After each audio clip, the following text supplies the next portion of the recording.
What's happening, everybody, and welcome back to another episode of Park Lane Podcast. Today we are here to discuss Spurs 2-2 draw against Wolves at home. Really not the best games to discuss today, but we are here and we are going to discuss it. I am currently on my own because the others, pretty much everyone on the podcast, to be fair, has been at the game today. So Winnie's on his way home. Where's Dave as well, and Callum is preoccupied. So you've got me today. Before we crack into it, I do want to hear from all of you in the chat. So if you're watching live on YouTube, get your comments in. Let me know who you are and where you're tuning in from. Also, let me know your thoughts on today's game, as well as your thoughts on Ange Postecoglou. If you are, not listening live or you're listening on any podcast platform, make sure you click the follow button and make sure you also like and subscribe to our YouTube channel, because we are trying to grow as much as we can so we could do more quality content like we are now. So let's get cracking and discuss today's 2-2 draw at home to Wolves, because I know a lot of people were, optimistic about this game. We have some, injuries within the team, but I know a lot of people were looking at it okay, Wolves are sitting just outside of the bottom three. They do have a new manager, but, they are still the same team.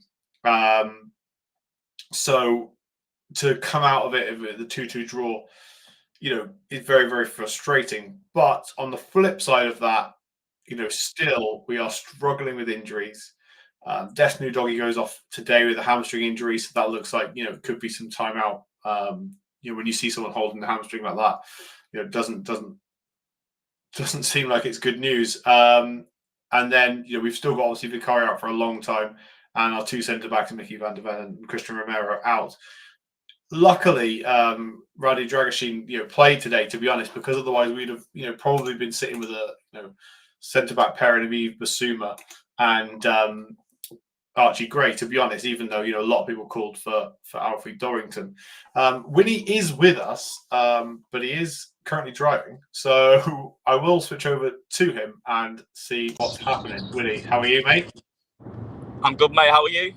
Yeah, I'm doing well. Thank you. Can you hear me okay, by the way? Is the audio okay? Yeah, it's quiet, but it's not too bad at all. Talk to me about today's game. You were at the stadium. I was. How was the atmosphere, let's say? It depends if you're talking pre-game or post-game, because it was a completely different atmosphere, to be honest. Pre-game was just, it was a bit like a bit of a mixture of being, everyone was quite relaxed, but also very, very nervous. And there was just a lot of I don't think anyone knows what to think. I think that's the problem. Yeah, definitely. No one really knows how to feel at the minute. I mean, obviously everyone's got their opinions and everyone's got their views on what they think is happening and who they want in, who they want out. But I think, nobody really knows what to do or what to say or how to feel. But yeah, I mean, I must admit I had to get a bit of a flyer, so I didn't actually catch the end of the game. But I hear, from Dave and also our Twitter that there was, a lot of very severe boos at full time. So I can imagine the atmosphere post game was a lot different to the atmosphere that I experienced. Yeah, definitely. And look, I want to take everyone into consideration. So we'll shout out a few people. So Callum has said preoccupied he is. Donna Cullen is in the chat. Also, Ronnie has just said and out. Now, I do want to talk about that before we get into too much on the Wolves game, because, it's maybe difficult for you and I to discuss, Winnie, because both of us are, big supporters of Ange Postecoglou. And so, yeah.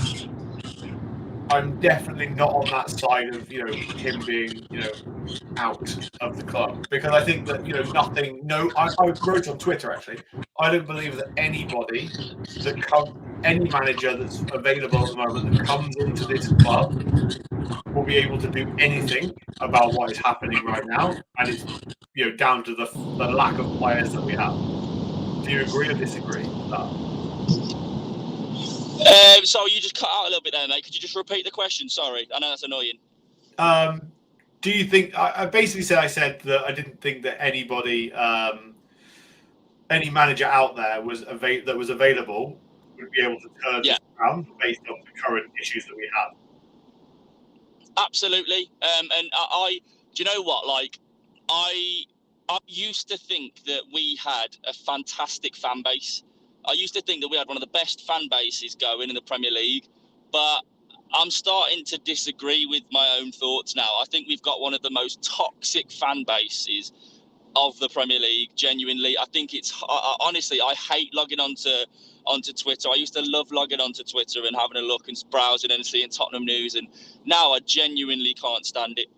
As you say, you know, who's top of the list to get the job? Graham Potter. Yeah. What's he going to do? Is he going to come in and change it? No, he isn't. There's nobody out there, genuinely nobody out there that could come in and do any different to what Ange's doing. And I struggle to sit here. I'm seeing people say, oh, well, you know, you can't blame injuries. You can't blame. Of course you can. Like the people that that Ange's having to put out there, and I've said this on the group chat already, and I've seen a few people put it. We had a left side of Sergio Reguilon, who's played his first game since 2022, and Timo Werner, who nobody can stand. But that's not Ange isn't playing them two because he feels like he wants to give them a game. He's playing them because that's his only option. Yeah. We're so threadbare at the minute that we've got, you know, youth people on the bench, and that's the only people we can call upon. We're getting injuries left, right, and centre because we've got no options for rotation. We are in such a shit state at the minute, but it's not because of Ange Postecoglou. It's because our squad is threadbare. We need to reinvest in January. We might see a bit of a change, but we've just been so unlucky with injuries. It's ridiculous. Yeah. That's not on Ange Postecoglou. Okay, like what I said as well in the group chat earlier. Obviously, people are saying he's not very pragmatic. He's not doing this. He's not doing that. He tried to shut up shop. That's what he tried to do today, and our players couldn't hack it. We still ended up conceding. So, you know what I mean? We could have carried on going for it. People have said, well, why didn't he shut up shop? And he's tried to shut up shop, and now everyone's complaining again. Like, he cannot win. I feel so sorry for him. Yeah, 100%. Look, I will let you go in a minute because I know you are driving, and I don't want you to you know, take up too much of your time whilst you're doing that and distract you. But I'm fine. Don't worry. I'm fine. But you know, you are right. You know, he does try and shut up shop at the end, and you know, the only way to be able to do that is to just be able to try and sit back, you know, contain the pressure, and then try and, you know, do something from there. But the problem is the players are knackered at that point. So then, you know, mistakes will happen. And, you know, they aren't used to shutting up shop either, which is the other thing, right? They aren't used to camping on the edge of their own box. And so, you know, it's trying to ask them to do something completely different. And you know, again, it didn't work. And so, as you say, you know, you can see he's struggling in terms of like what to do next, because how do you expect, you know, things to happen when you don't allow them to happen naturally? Do you get what I mean? Like, you know, 100%. Yeah. I don't want to spend the whole time slagging off our entire fan base, because, you know, that's not the premise of this. We want people that enjoy watching Spurs to come in, enjoy and sit and chat to us, and, you know, we have lots of amazing fans that do tune in. But I would use the platform Twitter itself is so toxic, and whether that's because, you know, of the people who control it, who knows, right? We could go into a lot of deep conversation about that, but we won't. In terms of, you know, what you want, like, what do you want from this football club? And if it is to like win things, then unfortunately you have to go through bad times before it gets good, right? You can't just click your fingers and then magically, you know, you start winning titles. Because when was the last time we actually won a title? A long time ago. And so, you know, there has to be things put in place to be able to achieve that. And, you know, I will always go and sit by and stand by, you know, this statement, which is that look at Jurgen Klopp at Liverpool, look at Mikel Arteta at Arsenal. How much shit did they have to go through before they got to the good side? You know, Liverpool had to go and, you know, hold hands and celebrate in front of the West, you know, beating West Brom or whatever it was. Do you know what I mean? And, you know, to get to that point, and we're going to have to go through these hard times. Unfortunately, some people in our fan base aren't willing to do that. And I don't really know what they expect. What they're expecting is to be able to just sack another manager, bring a different one in, and hope that anything changes. But it won't until you go through this hard process. Yeah. For me, what I will say is, as a Spurs fan, I've seen quite a few managers. Let's be honest, but I've seen from a completely different spectrum of managers. I've seen a Nuno Espirito Santo who came in, didn't really pull up any trees. He was gone. I've seen a Jose Mourinho, one of the best managers of football of all time. I've seen him come in. Okay, I still wouldn't have sacked him before a cup final. I feel like that was a bit silly. Yeah. But either way, he still didn't pull up any trees. I've seen an Antonio Conte, another fantastic manager in world football, come in and again didn't work. So what I'm trying to say is, we've had the shit managers. We've had the managers who were nothing before and have came in and have made a bit of a name for themselves. And now, you know what I mean? We've had the spectrum of the top world-class managers, and it still hasn't worked. So what's the point in just sacking another manager to bring in another? Do you know what I mean? There's nothing we haven't tried yet, is what I'm trying to say. We've tried everything. So what else is there to try? Yeah.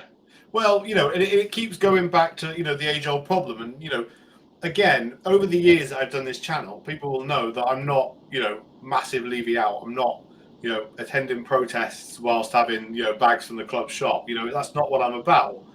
But, I am getting to a point where I'm starting to, understand that actually something within that needs to change. And somebody said on Twitter today, actually, they said, Levy needs to move aside from the footballing side of Spurs, and because he's a fantastic businessman, and you can't, yeah, he is. You cannot deny that, right? But the footballing side is being a problem, right? Because right now we have 15, if that, fit players in a squad. We need to go out and buy 3 or 4 high quality players that can come in and challenge to be in that first team in January. Yeah. Will we get even one of that ilk? Probably not. No. We're going to get, this young kid from South Korea who I hope comes in and does well. At least we've got a player coming in. We could try and get that fella from Real Betis, Cordozo, I can't remember exactly his name, early if we wanted. But are we going to go out and get, like, for example, let's say we need another striker. Are we going to go out and buy Gyökeres? No. Do you know what I mean? It's just not going to happen. And so that's the big problem is, if you want to be successful, which our fans want, then, and at some point the model has to change from how it's been to where it needs to go to. And that's the issue, because it's done well so far. It's got us, Champions League after Champions League after Champions League, It's got us a new stadium. It's got a fantastic financial position. Yeah. But if you want to then elevate from there, you need to move with the times. And I think that's where, they need to move aside from footballing decisions. And we need to, but to do that, we would need somebody to come in and buy a huge percentage of the club. And that would have to be part of it. And we all know what happened or what's happening at Manchester United with Jim Ratcliffe. And so, the grass isn't always greener. I think what it is, mate, is, and just echoing what you said, to be honest, I think we do have some very good players in our starting 11. Like, for me, like, obviously Kulusevski, he's in that bracket. Solanke, he's in that bracket. Maddison, he's in that bracket. Van der Ven, Romero, we've got these good players, but we don't have a great squad. Like, for example, no disrespect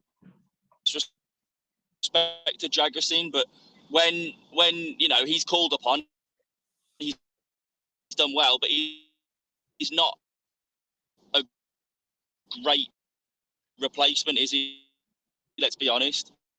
We've got a Richarlison who can come in for Salah. Unbelievable. If you look at when we beat them 4-1 at Wembley, and that seemed to be the turning point where they went out and bought They went out and bought a Van Dijk. They went out and bought an Alisson. Do you know what I mean? Yeah. They went out and bought like 3 world-class players, and that transformed them from that point. If you look at a Chelsea, I know we're not a Chelsea. They went out and spent untold money. They spent a bloody 50, 60 million on a Cole Palmer.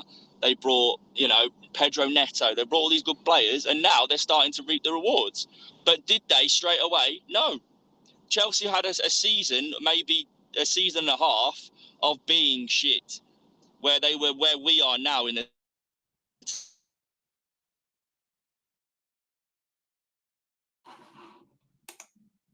Yeah, definitely. Look, we've lost Winnie a little bit because he is travelling. So, hopefully some of the other boys will jump on shortly. I know Dave said, 10 minutes he'll be back on. Wes, should be on also. But I'm going to read some of the comments whilst we're here. So Harry Scarfy Spurs Talker said, Ange isn't innocent, but I don't believe he's the main problem. Sacking him solves nothing. I think, my opinion, Harry, you're absolutely spot on. I think that it doesn't solve anything by sacking him. The bigger issues at this football club are the lack of quality investment, not just investment. Doesn't mean spending £100 million like we did on 5 or 6 players when we sold Gareth Bale. It's about spending, money on players that will come in and will change, the outcome of games. Because at the moment, as Winnie mentioned, we are reliant on Timo Werner and, Sergio Reguilon, who Ange doesn't even want in the squad, let alone on the pitch. And so if he's got to rely on him, what else is he meant to do? It's an incredibly difficult time. But, sacking him, in my opinion, doesn't solve anything. I don't believe there's a manager out there that I would want instead of him. One of the big things as well, actually, I wanted to talk about today was Arne Slot, because I don't know if you guys have seen the scores at the moment, but Liverpool are absolutely battering West Ham. Well, they did. Finished 5-0, right? Liverpool are now running away with the Premier League.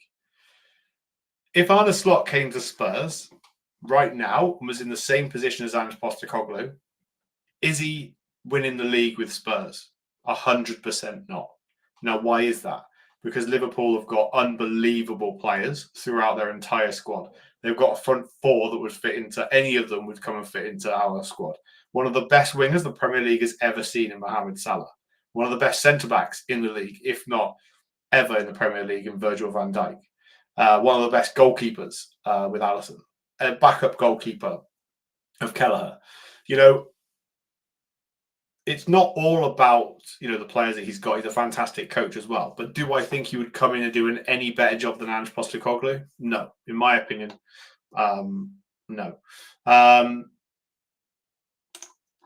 This is important from Dave, who is a main guy on the show. He said Levy would rather sack a manager than spend money in January. And that's my worry is, I was reading a few different reports this week, and one of them, a source close to Spurs, said that when the times get tough and people start calling for Levy's head, he reacts by sacking a manager. And what that does, it takes the pressure off him, because then we start thinking about a new manager and how it might all change and so on. And so that's the big worry, is that if the pressure gets too much, Ange gets sacked. Now, do I think he gets sacked before the end of the season? Probably not, because if he does, he gets sacked now, because then another manager can come in, have a no managers are going to want to come in without a January transfer window, in my opinion. Sorry, in my opinion. And so I think he gets to the end of the season. If it's me, he should have to the end of the season, because what we need is time, and that's more important, I think, than anything else. Let's see what other comments we've got. Callum has said Levy leaves football to people who know it, like Paratici. His ban is up. Lange can go away with Scott Munn.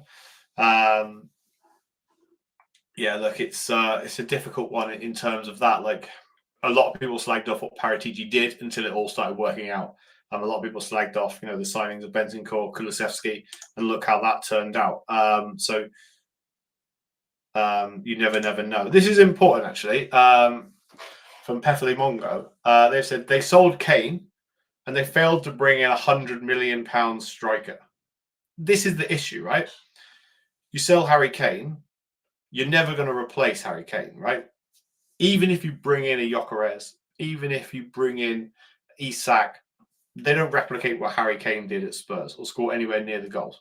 Look, they went and spent £60 million on Dominic Solanke, a player who's integral to Ange Postecoglou's system, who's off the ball work alone allows other players to get the spotlight and score the goal. So I don't necessarily believe that. Do I think that he needs competition? Yes, but it won't happen until we sell Richarlison, because that's just how business works, unfortunately.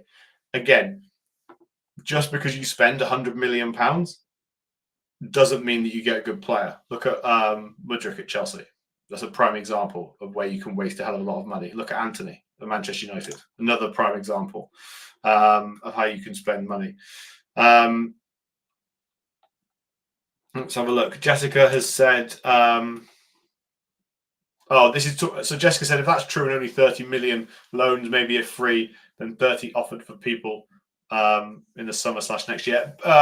So I think what Jessica's talking about is, correct me if I'm wrong, is that it's rumoured on Twitter that Spurs will have around only £30 million to spend in the January transfer window. And so a lot of people are losing their heads over over this and how disgraceful it is. And look, none of us know right now how much they'll have to spend. Look, if we get rid of the likes of players like Sergio Reguilon, look, we shouldn't be getting rid of any players, but if we do, or Richarlison, for example, then there will be extra money to spend. If there is only £30 million to spend, we're screwed in reality. Like, we won't have a chance of top four. We won't have a chance of, even beating Liverpool in the semi-final of the Carabao Cup, But what I don't like to do is to read too much into, rumours like that currently until we can see, proof is in the pudding and see what happens in the January window. But Dave has joined us. So, Dave, I would like to say hello. How are you? Oh, mate, I'm knackered. Rushed all the way home. Basically ran down Tottenham High Road to Seven Sisters. Sardined myself on a tube just to try and get back here for some of the show, mate. But, mate, it was, you have to ignore the kids. Kids are going to bed, so they're a bit screamy. But it was toxic as fuck at the end, mate. The booze and everything else. It was, I don't know, mate. It was a weird old game. Yeah, what do you know? Yeah, talk to me, because it's a difficult one. Depends on which side of the fence you sit. Depends on where you believe the boos were aimed at. If you're an Ange out, you believe that they were aimed at him. If you are Levy out, or don't like how the players played, it could be. I'm Levy out, but the boos were definitely towards Ange and the players. 100%. It was. Mate, it's a difficult one, right? Because, I mean, look, Heung-min Son was diabolical today. Like, awful. The amount of times he had an opportunity to run into space and didn't, chose to go short. He was a massive letdown. Maddison, when he came on, did nothing at all. Yeah. If anything, Maddison kind of upset the balance a little bit in the midfield. Timo Werner, oh my fucking God. I don't even want to go there. But it was a classic Tottenham performance. There was one point in the first half where Kulusevski put the ball across the box, and I think it was Bentancur and Solanke just ran into each other. Yeah. And that was that's Tottenham all over. But people have to understand we do have a massive injury crisis again. And I think a lot needs to be aimed at our medical department, because this isn't the first time we've had 5, 6, 7 players out injured. It seems quite frequent. Fraser Forster picked up a knock today as well. I wonder who's going to be subbed at some point, which will leave us Brandon Austin as our number one, because obviously Vic's out for a while. We didn't play that bad, mate. Like, we really didn't. The first half we started slow. Obviously, Wolves took the lead. I can't even remember their first goal, mate. It pissed me off so much. It was so early on. But then obviously we scored from a corner. Dragusin then nearly made it 2-1 from a corner. Son obviously missed the penalty. and then Johnson obviously, got us in the lead. But after half time, Tottenham did what we haven't really done, which was we kind of sat off a little bit. We let Wolves have the ball. We let Wolves play with possession and dictate play a little bit too much. Ait-Nouri got way too much space down that left-hand side frequently. You could see the gap. It was obviously I was right high up in the south stand. You could see the space he had. Like, it was crazy. And all the people around were all saying the same thing. Look how much space he's got. Look how much space he's got. And to be fair, Pedro Porro didn't have a bad game. But when your left side of your pitch is Sergio Reguilon, who we never thought we'd see play for Tottenham again, and Timo Werner, there's problems. Yeah. You look at our bench today, and again, it's the same thing. It's full of kids. It's full of youngsters. Now, that is all down to, you can say, yeah, we've got 6 injuries, fair enough, but the depth in our squad is horrific. Yeah, it's bad, isn't it? Like, it's horrific, mate. Like, people saying, oh, yeah, we got all these injuries. Yeah, well, Ben Davies is, out injured. We're playing Archie Gray at centre-back. Why do we not have 4 capable centre-backs? I know we've got, obviously, Dorrington on the bench, but, mate, it was painful. And, I said, as soon as I saw Strand Larsen come on at half-time, I thought he's suited perfectly against Tottenham because he's big. They'll lump it up to him and make something happen. He took his finish well, to be fair, for his goal. I don't think any keeper should get beat as near post personally, but he took it well. I'll be honest, the atmosphere was shit. There was a lot of Levy out today. A lot of I don't care about Levy. Levy don't care about me. There was loads of that, mate. That was all throughout the whole game. And when Wolves scored their second towards the end, that's when it ramped up quite a lot towards Daniel Levy. So I hope he's feeling the pressure a little bit. But look, I'll be honest with you about Ange, right? Now, you cannot sack a manager again. No. What's the point? No, it's still the same players. We're going to have to go around this whole merry-go-round again. We get a new manager bounce. We live in that washing machine cycle, as I call it, where you have optimism because we start well, then things start to drop off and things start to go wrong. We get a few injuries, and we're back to this position again in 18 months' time. Here he is, isn't he? How you doing, mate? How are we? Good, thanks, mate. You're back. Yeah, so I was just saying about that I don't care about Levy. That chant was quite a lot today. There was quite a lot of that. So I hope he is feeling the pressure. But when you look at the game as a whole, like I said, the first half we actually didn't play that bad, but the second half, Ange did change slightly. He didn't go this gung ho like as you expect from Tottenham, all out attack. He allowed Wolves to have the ball, and we allowed Wolves to play with the ball, which was quite nice to see that we weren't so aggressive in our attack. The press was really good. Solanke pressing high from the front, Johnson pressing high from the front. There's a few times when we forced Wolves into mistakes that we should have capitalised on. I understand people's frustration and negativity because we have lost, 9 games or something already, and we do have a really low points tally. But I think you have to look at it as an overall picture rather than, in moments, which is what fans seem to be doing. Everyone seems to be looking at it as this moment, this moment, this moment. The fact is, we are missing half our squad. We're missing our 2 first-choice centre-backs. Udogie went off injured today. Forster's picked up a knock as well, which means I think he could miss the next game.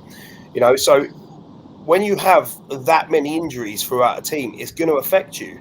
And yeah, we are conceding goals. And everyone says Ange doesn't change. It doesn't make tactical changes. I saw it today. He did.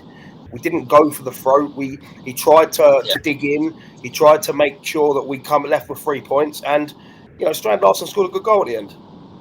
But if Pap Sarr scores a header, then everyone's talking a different game and they're praising Ange because his tactics worked and he wasn't stubborn. Yeah, definitely. I want to touch on this point quickly from Dio before we kind of move on. They said we've been saying this for years about the Deadwood, the medical staff, which supposedly got fixed last year. Ange out because his tactics is tanking our season as well as knackering our squad. Now, I actually wrote something like this down on some notes that I was doing today before the show. And it was about all of the injuries and things like that we've been having. 4 players at the moment, right? They're out with hamstring injuries, including Udogie today. This can't be to do with the intensity in games because, yes, we do press quite a lot. But it's not, it's not constant and it's not, high intensity for 90 plus minutes. My worry is are the training schedules too hard compared to the game? Because how else are we getting, hamstring after hamstring after hamstring? Because as I said, it's not like, they're playing out their skins game in, game out. Sometimes it looks slow and laboured to me. I think a lot of it as well is to do with again, it's easy to blame Ange, but I think a lot of it is rushing players back because there's that pressure, and we're like rushing players back before they should really be back, which is forcing them to pick up niggles like hamstring injuries and things like that. I think that plays a big part in it. Like Radu today, there's no way he should have been playing. I mean, he wasn't great today. Dragosin gave the ball away way too much. But again, he's operating at what, 80% because we have no choice.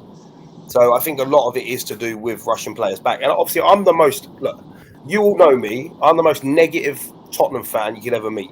Yeah, I'm always doom and gloom because that's just the way I am. But I don't look at this as doom and gloom. I look at it as we are in a horrible process right now. I don't want to start another process. I think you have to back the manager now and put the onus and the pressure on the chairman. That's where the pressure should go. The problem is, Dave, is that, as I said to Winnie earlier, I was saying on stream anyway, was that I was reading that this is the issue with Levy, is that as soon as he feels the pressure on himself, the only way to get rid of it is by sacking the manager, because it deflects away from him again. That's literally what I said in the chat. He'd rather sack a manager than back a manager. That's just the way he operates. Look, I do not like Daniel Levy as a chairman. He is an amazing businessman. He's got a brilliant business IQ. He's done wonderful things for the business side of Tottenham, and I'll be grateful for that. That beautiful stadium I managed to watch the game in today is mostly because of him. The revenue we bring in, we're the 8th richest club in the world because of him. But we now have all that. 5 years ago, he turned around and said the new stadium will be a game changer. Those were his words. It'll be a game changer. We'll be able to invest in the squad and we'll be able to compete. And we're so far off it. Yeah. We are so far. We've got Liverpool in the League Cup in February, whenever it is. I don't fancy us at all. Not even a little bit. That's the thing, isn't it? And really, if he has any ambition, which he clearly doesn't, to win the Carabao Cup, is that he has to go and spend money, and he has to go and spend it on Thursday. The minute that clock strikes midnight, he has to go out there and say, these are the players that Ange wants, and these are the ones I'm going to go and get. If he wants any chance of winning that. But, we know what he did with Jose Mourinho, and you boys know how much I dislike Jose. But, to sack him the week before because it cost more money for it was the rumour, then, I don't know what else to say. And it's unlikely it's going to happen, and it's very likely that we get significantly beat by Liverpool over 2 legs, and that's that, over for another year. I think the problem is, the problem for me is how many more years can we sit here and go, oh, Levy needs to spend big in the summer, Levy needs to spend big in January. We say it, we seem to be saying it every single year, and genuinely, I think it might have been the middle of the Conte era, where I genuinely thought Levy was going to back him. I genuinely did. Oh, we've lost him. He's just funny old. There we go. But no, I get what you're saying. Actually, I get what you're saying, Luke, because I was the same, and I think a lot of us thought he generally was going to back him, and he generally was going to, give him what he wants. But I think we now know. If you don't know by now, after 23 years, that it's not going to happen. It's not going to happen. Those chants need to be louder. That pressure needs to be on him. And if he does go and sack Ange, that pressure needs to be amplified on him again, rather than, we've got a nice new manager. But it won't be, because of how our fan base He'll do something like he'll go and get Pochettino back to try and win the fans over. But he won't. He can't, because he's a USA. But he'll try. Yeah, that's that sort of thing he'll do. It's all about trying to make himself look good. And unfortunately, we need an investor. Yeah, we need someone to come buy a chunk of the club. And I don't care who that is, but I mentioned that because one of my mates, Liverpool fan, was like, "Oh, how much does he want to sell the club for?" And I was like, "Oh, about 3 billion." And he was like, "Jesus Christ, that's never going to happen." I was like, "Exactly," but somebody needs to come in and they need to say, "Okay, I'll offer you $1 billion, right, for X amount, whatever it is, percentage of the club." but I want full control over the footballing That's side. yeah. But the likelihood of finding a niche deal like that where somebody only wants to deal in footballing side of things, you need a real football head that wants to come in, that wants to do that. Yeah, that's the problem. If Daniel Levy wanted to stay at the club, right, and say, I'll manage the business side of things, I don't think anyone really have an issue with that. No, I generally don't, because he has done good things business wise. But I was talking to a guy I was sat next to today, and he said the same thing. He's like, you got to be grateful for what we do have in terms of where we are as a club and where we were, and I get that. But when is the time to invest in the squad? We're with all these financial rules coming in and all these different, structures and stuff like that you can't spend certain amounts because unless you do this and blah, blah, blah. The time is now. Yeah. Because before, when that happens, everyone's on an even playing field and he's got exactly what he wants. Yeah. We need to, at the moment, we're a mid-table club, mate. We are probably 12th, 13th is where we belong. Wolves today, at parts, looked like Barcelona when they're knocking the ball around. Yeah. Our second goal was brilliant, by the way. The football was brilliant for that goal. We played it from front to back to front, to get the goal. So the football is there. And clearly knows what he's doing in that sense. And everyone can say, it's only because he's managing the Celtic in Japan and things like that. But the reality of it is some of the football today was very good and he wasn't as stubborn. Well, I'll let Wes jump in now because he just jumped on. Hello, Wes. Hello. Hello, mate. Yeah, not too bad. Having a few technical issues, I think they put it down to these days. But yeah, that's all good. Nice to be back. I know it's been a while, so yeah, I thought I would jump on whilst I can. Really. Oh, nice one, mate. No, it's good to have you on. What I want to do before we kind of go over the usual bits and bobs, because Winnie's going to be very happy. I'll put it like that when we talk about score predictions. The one guy who's never on. To be fair, he was on today. Is like absolutely running away with it, but I won't tell everyone too much about that. But what are your thoughts, like as a whole? What we're discussing is obviously like Ange at Spurs, and Will sacking him help things. Will it not? Where do you sit on that? It's a difficult one for me because I think there is a part of it where you go, okay, Ange has to take some form of responsibility. But having said that, I don't think the blame can be on him. Like he has 14 fit senior players available today for this game. And I mean, we're nearly in 2025 and we're still trying to bring on Sergio Reguilon, a player who we've tried to get rid of for the past three years or so. So it's he hasn't got a lot to play with is the honest kind of answer. So yeah, I do feel for him because I don't think we've ever been in a situation where we've got 10, 11, however many you want to call it, sort of, that sort of amount of players out at any one time. So you put those numbers in terms of players out against any other team, and they're going to struggle. Like you look at City and how they've struggled, and people are saying, well, they're only missing Rodri, and like I say, look at what's going on over there at the moment. I know they won today, but that's the first time they've won in a long time.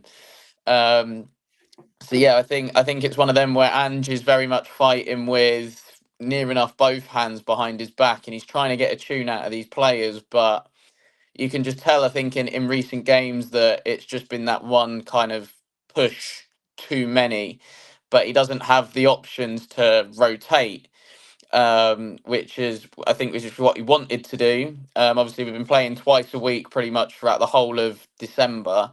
Yeah, he's not got the availability of his squad. It's not so much the players that we have out are all going to start. It's more for the bench and as well, and having those options there to change games if they're tight and things like that. I think I mentioned it to a friend of mine who is an Arsenal fan after the Bournemouth defeat, and I was like, look, these guys aren't 100% starters. I think there's probably 4 out of the 7 that we had at that point that were probably key starters. But like I say, it's more players to come off the bench to make a difference in games when it is tight. So yeah, I don't think it's all on Ange if I'm honest. But at the same time, I think there has to be some form of responsibility that he has to take, and I think he does take it quite well. To be fair to him. So right, quick round the houses. You're Daniel Levy right now, Yeah. but you're also not Daniel Levy because I. What do I've you got too much hair. do right now? You're in charge. What do you do with Ange Postecoglou? You got to stick with him, I think, because like I say, he hasn't got the tools. Yeah. It's like, for example, like my dad's a painter and decorator, right? It's like him going to a job and he hasn't got his paintbrushes, he hasn't got his filler. He's got half a tin of paint and he's got to redecorate a whole house. Do you know what I mean? Yeah. That's the reality of the situation that we're in. And do you know what I like about Ange as well is that he's sort of going, look, this is the situation that we're in, and we're going to get out of it at some point. He isn't moaning and crying about the fact that we have all of these. And if he does state it, it's because he's been asked a shit question by a journalist, to be honest. And it's just like, look, what do you want me to do? Like, I haven't got what I need right now, which is what he's trying to say. So it's a message to the board, but I think the way he's going about it is a lot better, I would argue, than his predecessors. Yeah. Dave, do you echo that? Yeah, I think you have to. I said earlier, you have to back him. My kids are going crazy, so apologies. You're going to scream in the background.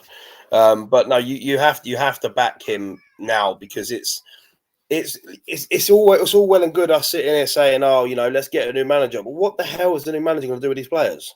Yeah. Nothing. He's got to come in and get used to new players again and learn about everyone else. Why? We got half of them out injured. So it's for me, I think the medical department needs a massive overhaul. I think there's clear issues at that medical department or clear issues somewhere, which is forcing us to have so many injuries. We had 6 or 7 last season. We've got so many again this season. We got Archie Graves, 18 years old, who played really well today, by the way. Played better than Dragonson as our centre-back, and he's not even a centre-back.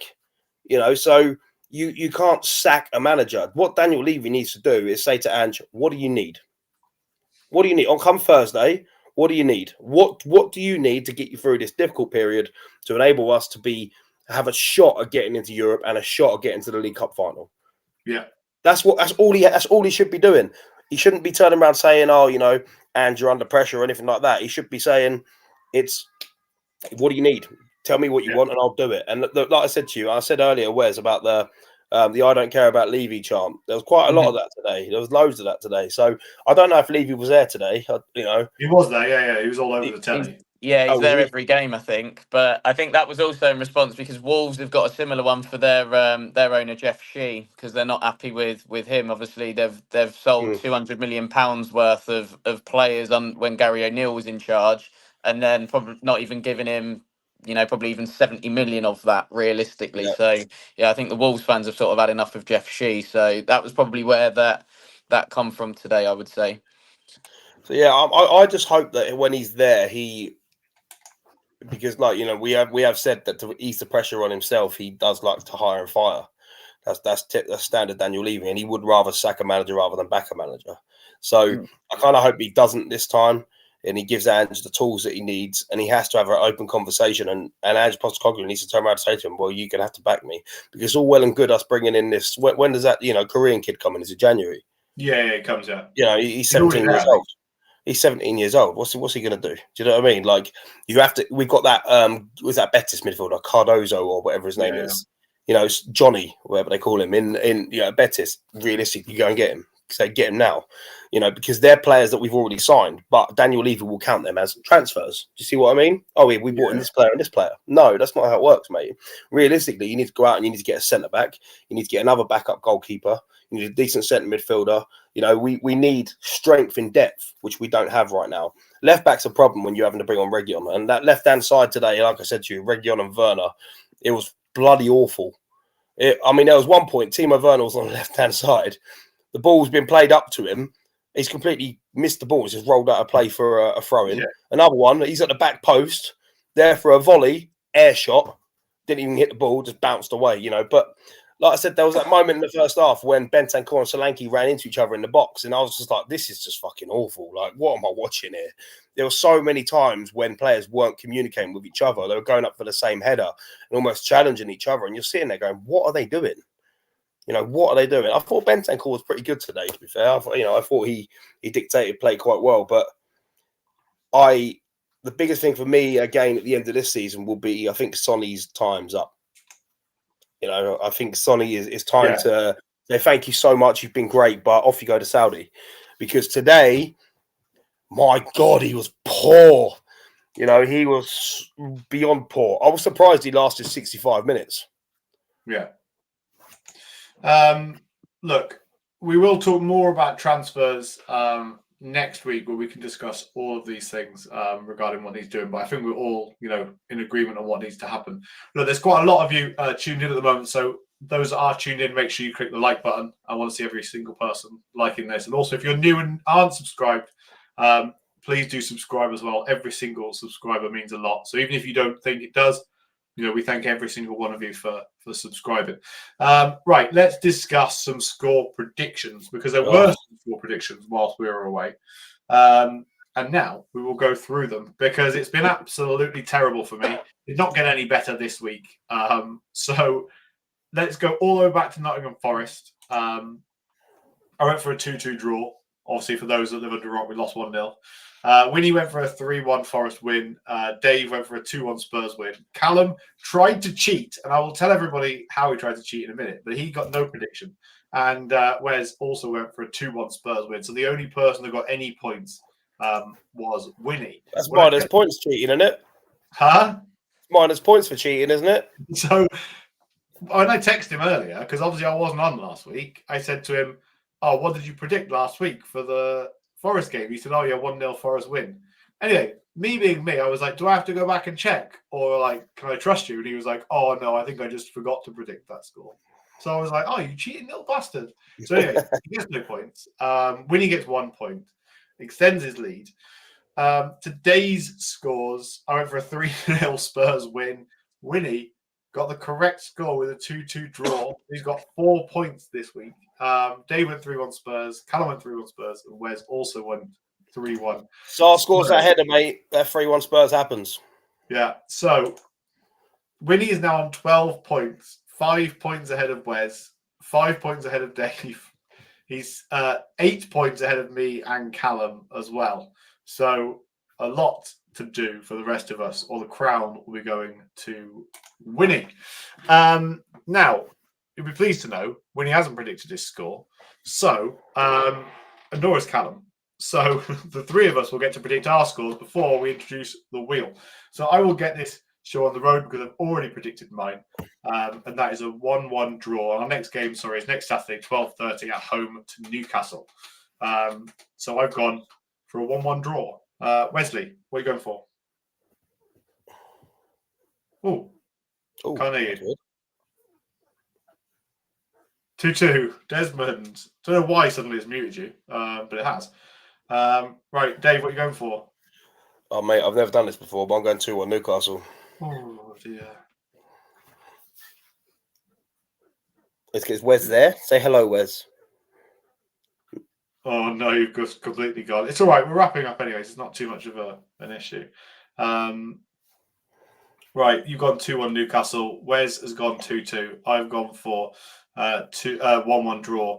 And neither Callum or Winnie have predicted their scores. So, even though Callum's put us in the chat, I wasn't allowed to do that. So you're not allowed it, mate. Nope. Plus, I want to use the wheel. So let me just try and get this done.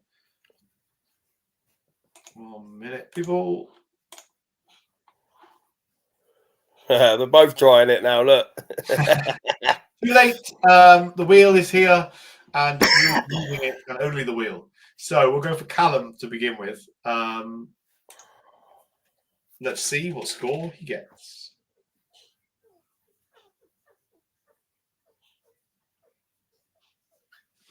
So Callum has a 4-2. That's not beyond the realms of possibility, knowing Tottenham, though. To be honest, though, the thing is, no score is beyond the realms of possibility on this wheel. Right. Winnie will get a 1-1 now, and it'll finish 1-1. Oh, yeah, you'll probably get like 5-0 Newcastle or something, and that'll still come in. Right, 2 secs. What does this do? Full screen. Oh, should have done this before. Let's go. Right, this is for Winnie. It's absolutely thrilling entertainment for those watching. Oh, Oh. 5-1 Spurs. Hopefully, this is a chance for us to claw back some points on Winnie. But knowing Winnie, he'll get correct. He's battering the comments. 2-1 Newcastle, 2-1 Newcastle, 2-1 Newcastle. Well, unlucky for you, you've got the 5-1 Spurs. So just to run through those scores, once again, I've got one for a 1-1 draw. Winnie has gone for a 5-1 Spurs win. Dave has gone 2-1 Newcastle. He's the new Judas. Wes has gone 2-2 draw. And Callum has got 4-2 Spurs. Right, let's jump to some of the comments, see what is happening. Not a lot, basically. Just the other two just spamming scores in the comments. Are you still here, Wes? He's still here. We No, can't it's hear him. just completely killed your audio, no matter what's happened. Oh no! Must be an issue with the place that we're on, because yeah, it's just not working. Anyway, nope. Anyway, look, thank you very much, Wes. I will tell everybody how to find you at the end. But your mum has gone for 3-1 Spurs, and Jay has copied me with a 1-1 draw. And thanks to Jay for tuning in. I did see your comments earlier, so really do appreciate you coming on once again. And glad to see you got a lot of Spurs gear for Christmas. I didn't actually say it to everyone, so I do hope that everybody had a good Christmas. And I do hope that everybody has a new year. Good new year in the coming days.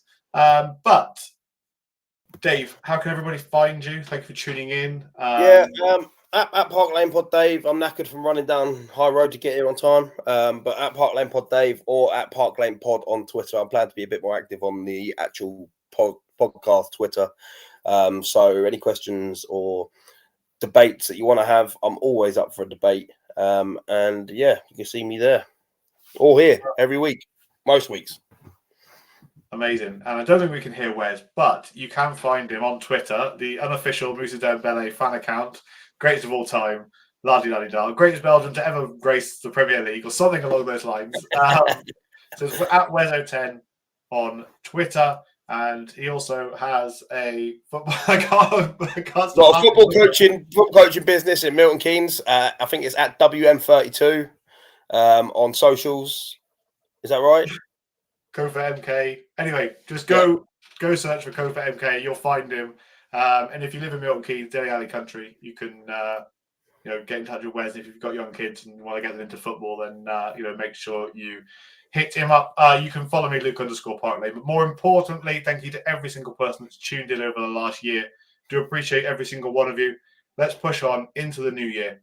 And let's hope that Spurs can turn this around and we can have a good, successful end to the year. Have a great new year, whatever you end up doing. Stay safe, look after each other, and we will see you next time. A massive come on, you Spurs. Fuck off, Lee.